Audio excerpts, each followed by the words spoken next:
On avait testé le Motorola Moto G24 et souvenez-vous, dans la vidéo, je vous ai dit qu'il avait un frère jumeau. Alors, ce frère jumeau, oui, il est vraiment jumeau parce qu'il y a énormément de similitudes. Ça change un petit peu au niveau du prix. Pourquoi? On va voir ça ensemble. Dans cette petite review, elle sera très courte, vu qu'ils sont jumeaux, mais on va surtout voir les différences.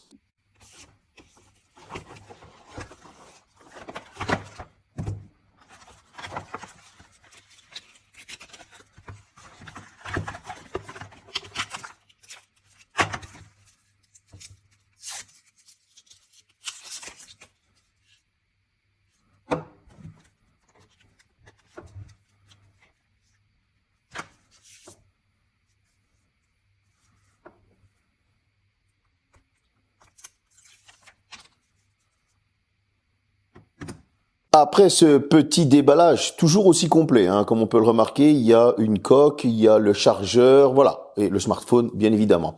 Alors, qu'est-ce qu'on va remarquer? Eh bien, sur le design, on est exactement sur la même chose, avec des capteurs photo à l'arrière moulés dans la coque en plastique.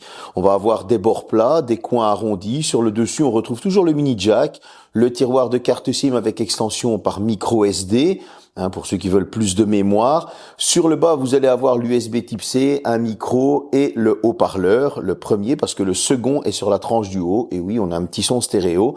Et sur le côté droit, nous aurons les boutons du volume et le bouton d'extinction allumage qui fait office de lecteur d'empreinte. Vous l'avez compris, on est exactement sur le même design. À un détail près, il est un petit peu plus épais et son poids, et oui, lui, il a mangé un petit peu plus, j'ai envie de vous dire, il a pris de l'embonpoint. On a une petite différence de 16 grammes. On va aller chercher sur le 197 grammes. Pourquoi? Eh bien, ça, on va le voir tout au long du test, mais voilà, c'est la seule différence qu'il y a. Au niveau des capteurs photos, c'est la même chose, on va voir ça ensuite après. Mais en tout cas, au niveau du design, il est toujours assez plaisant. Bon, pas de surprise au niveau du tour général, on est exactement sur la même chose, Bluetooth 5.0 LE, du Wi-Fi 5. Des concessions sont faites, bien évidemment, pour garder un prix très restreint. On va avoir les deux haut-parleurs, le son est assez bon. J'ai remarqué par rapport à son petit frère, et je sais pas comment ça se fait, que le haut-parleur du bas avait tendance à donner un petit peu plus fort que celui sur la tranche. Voilà, comme ça vous êtes avertis. Vous aurez la radio FM à condition que vous mettez tout simplement des écouteurs dans le mini jack. Ce sera le câble des écouteurs qui fera office d'antenne.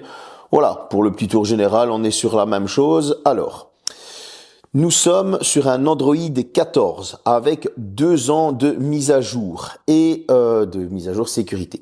Pour ceux qui vont encore me mettre dans les commentaires, je ne comprends pas les mises à jour courtes. Essayez de raisonner votre cerveau qui malheureusement a l'air en retard. C'est que à des tarifs comme ça, vous n'allez pas avoir 7 ans de mise à jour. Faut rester logique. Un Android est une licence que l'on paye à Google. Et donc, du coup, 7 ans de mise à jour, ça veut dire qu'on serait sur un prix beaucoup plus excessif. Donc voilà, essayez de faire fonctionner un petit peu vos neurones parce que c'est assez fatigant de voir vos commentaires que je suis obligé de supprimer, parce que c'est des commentaires de merde. Donc j'en profite qu'il n'y a pas grand chose à dire sur ce téléphone vu que c'est un jumeau. Mais voilà, comme ça, ainsi votre cerveau fonctionne. 2 ans de mise à jour pour un entrée de gamme à un prix assez tiré. Je trouve que c'est suffisant. On a pour son argent, comme on dit. Une dalle de 6,56 pouces en LCD, donc c'est toujours la même chose, un taux de rafraîchissement de 90 Hz, 600 nits de luminosité minimum. Bon, on est sur quelque chose d'assez correct qui sait s'utiliser à l'extérieur comme à l'intérieur. On va pas lui demander la lune, c'est un écran qui fait bien son travail. Il y a une caméra poinçon, donc on n'est pas sur la goutte d'eau, on a quand même cette petite évolution qui est là. Il est fluide, il n'y a pas de saccade, de lag. Il y a pour scroller, donc pour naviguer, etc., pour switcher d'une page à l'autre, aller d'une page à l'autre pour ceux qui ne comprennent pas. On est franchement sur un écran qui fait clairement son travail. On va pas lui demander plus. Voilà, c'est comme son petit frère, je vous l'ai dit, c'est un jumeau et il fait tout aussi bien son taf.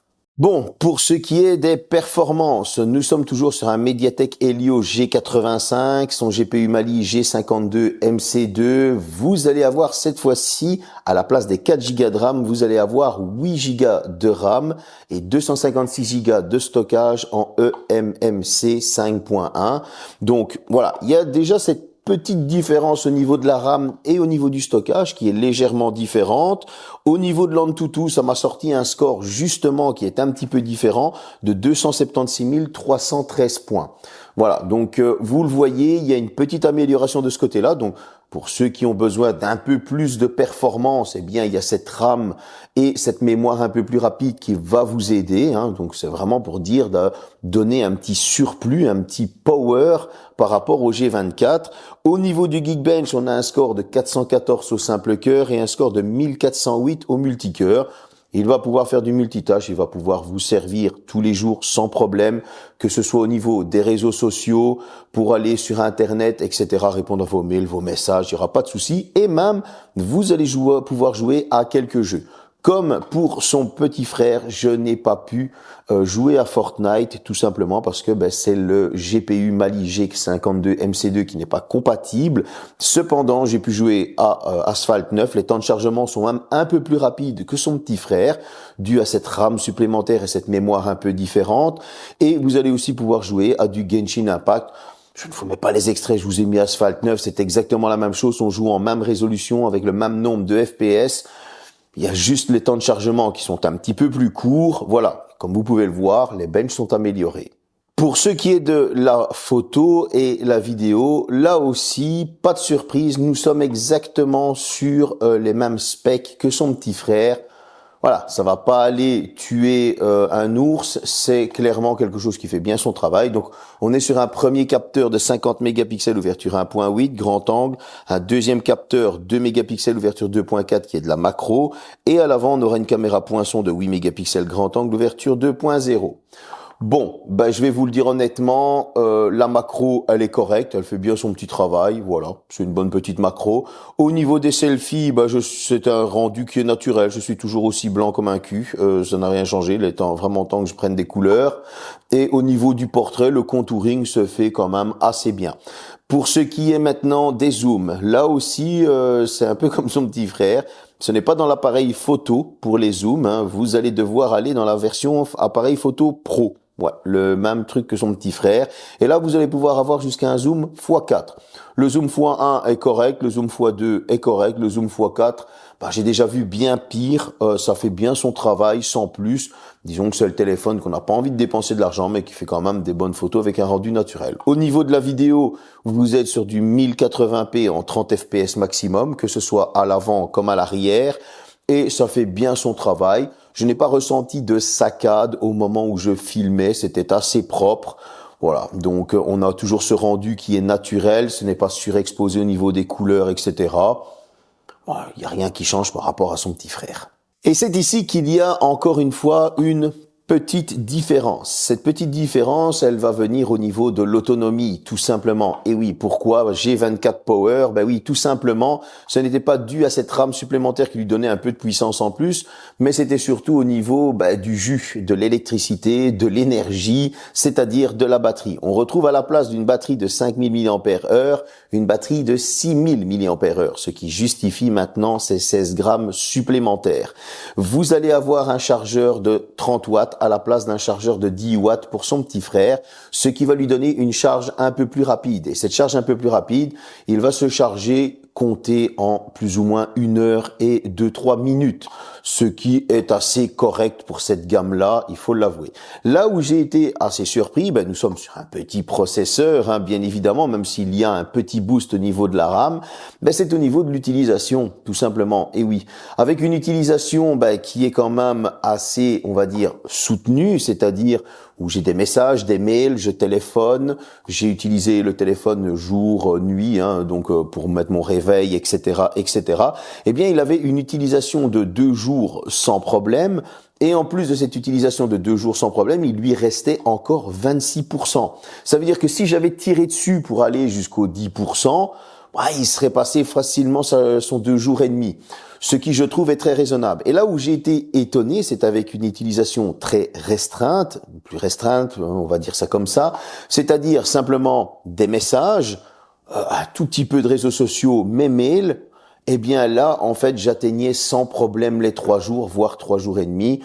Je peux dire que c'est une belle petite surprise. Bon, maintenant, bien évidemment, vous allez me dire, bah oui, c'est normal, 6000 mAh, le processeur qui n'est pas gourmand, ça justifie beaucoup de choses. Oui, et vous allez me dire aussi, tu as vachement restreint ton utilisation, donc logique, bien évidemment. Mais en tout cas, à mon utilisation personnelle qu'il ait pu tenir ces 2 jours, bah là, c'était quand même un bel effort et ça justifie le petit mot power. À 199 €, 199 €, on est en dessous de la barre des 200. Bon, il y aura sûrement des promos à gauche et à droite, je vous l'accorde.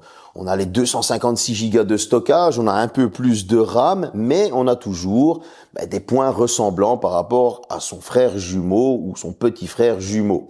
Pourquoi petit? On a une RAM améliorée avec quelques points supplémentaires au bench, ce qui le rend un peu plus en accord au niveau de la fluidité avec son écran de 90 Hz. Et donc, ça, c'est pas pour nous déplaire. Là où on va vraiment se retourner sur ce smartphone, oui, c'est pour son autonomie et sa charge qui est plus rapide. D'ailleurs, j'ai remarqué qu'on retrouvait de moins en moins de G24 et qu'on avait de plus en plus sur les sites de G24 Power. Ça veut dire quoi? Ça veut dire que peut-être que Motorola s'est rendu compte de son erreur, qu'il avait un peu trop tiré sur les specs. Ils se sont dit, on va améliorer un petit peu plus la puissance et on va donner un peu plus d'autonomie aux gens parce que c'est le nerf de la guerre à l'heure actuelle.